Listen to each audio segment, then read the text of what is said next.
Thanks to Tosh. That's why we recruited her. Actually, Tosh uses them for themselves now. Adanya sosok Tess, si karakter kompanion ngehek di game Dragon Age Veilguard, menjadikan dirinya adalah salah satu karakter non-binary yang bisa digunakan pemain pada game Dragon Age Veilguard. Lalu, apakah ada karakter non-binary lain yang juga bisa digunakan oleh pemain pada suatu game? Selamat datang di Gamer Paruh Waktu. Kita akan ngomongin game retro tiap akhir minggu. Ya, mari kita mulai ngomongin 4 karakter non-binary yang bisa digunakan pemain dalam video game.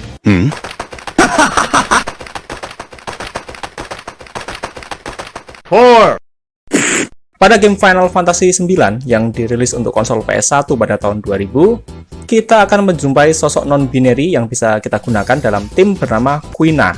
Karakter Quina ini diceritakan sebagai seorang koki yang berasal dari ras Q dan disebutkan ingin berkelana untuk mencicipi beragam makanan yang ada di dunia. Konsep desain karakter Quina ini diciptakan oleh sang maestro, yaitu Yoshitaka Amano.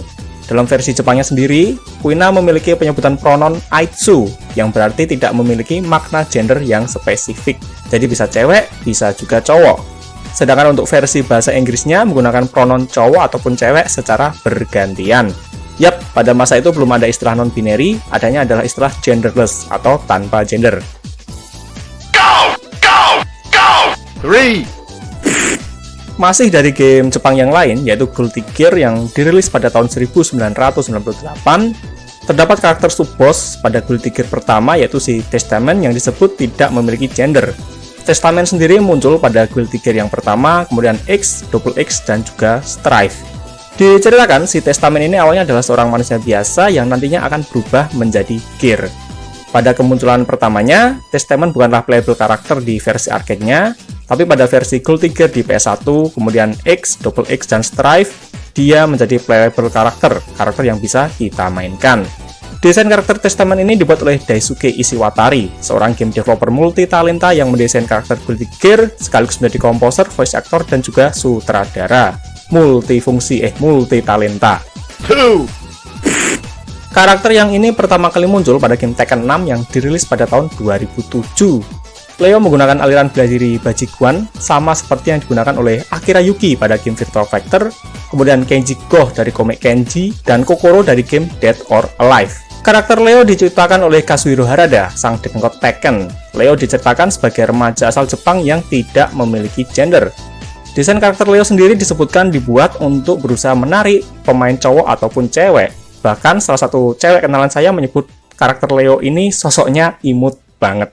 Sedangkan untuk karakterisasi dalam cerita, Leo ini termasuk karakter lawak. Jadi 11-12 lah dengan karakter lawak lain macam Paul, Lau, atau Yoshimitsu. Jadi cerita mereka biasanya akan mengundang gelak tawa. Memang, perihal gender Leo ini sempat menjadi perdebatan bagi sebagian fans Tekken. Hal ini salah satunya karena memang dalam gamenya tidak pernah membahas soal gender si Leo ini. Jadi beda banget kan dengan game macam Dragon Age Veilguard yang sempat-sempatnya memberikan kuliah perihal orientasi gender pada pemainnya. Ini maksa banget. Beteloy. Kemudian berikut ini adalah karakter non-binary dari salah satu game legendaris buatan Sega dan Sonic Team. Karakter non-binary ini bukan cuma hadir sebagai playable karakter, tapi juga menjadi tokoh utama bahkan menjadi judul gamenya itu sendiri. Karakter yang bernama Knights dari game Knights into Dreams ini diceritakan sebagai sosok yang bisa berkelana di alam mimpi. Game Knights into Dreams dirilis pada tahun 1996 untuk konsol Sega Saturn dan menjadi salah satu game terbaik untuk konsol Sega Saturn. Bahkan sampai mendapatkan 3 seri dan dirilis untuk beragam platform termasuk untuk PS dan juga PC. Dan juga Xbox 360. Sama halnya dengan karakter-karakter sebelumnya pada daftar ini, dalam game Knights into Dream juga tidak membahas orientasi gender dari sosok si Knights ini. Perihal kenon-binarian si sosok Knights diketahui dari pernyataan sang sutradara yaitu Takashi Iizuka, jadi sama sekali nggak disebutkan di dalam gamenya. Untuk review game Knights into Dream bisa kamu cek di video yang ini, sausnya ada di deskripsi video.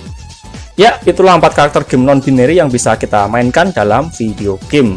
Kebetulan keempat sosok tersebut berasal dari game-game buatan Jepang dan bisa diterima dengan baik oleh para gamer karena 3 alasan penting.